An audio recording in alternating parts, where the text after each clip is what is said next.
से एक छोटा सा गांव जहां हर कोने में सिर्फ प्रेम की कहानियां सुनाई जाती थीं।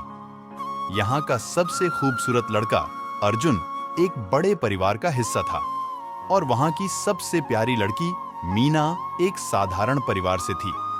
जब अर्जुन और मीना की पहली मुलाकात हुई तो उनके बीच में एक अजीब सी बात हो गई।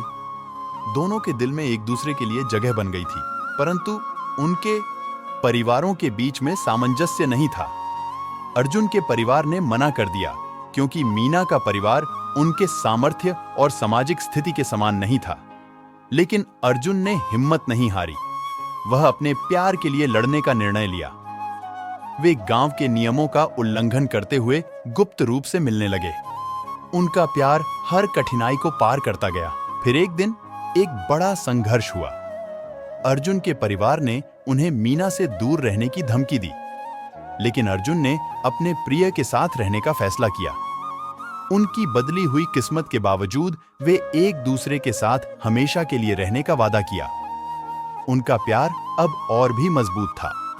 वे अब एक साथ हैं। उनके प्यार ने उन्हें हर मुश्किल का सामना करने की शक्ति दी। उनकी कहानी गांव की सबसे रोमांटिक कहानियों में एक नाम बन गई। ऐसी ही प्यार भरी कहानियां हमें सिखाती हैं कि प्यार में साहस और समर्पण का महत्व होता है। जब हम अपने प्यार के लिए हर समस्या का सामना करते हैं तो हमारा प्यार और भी अधिक मजबूत हो जाता है।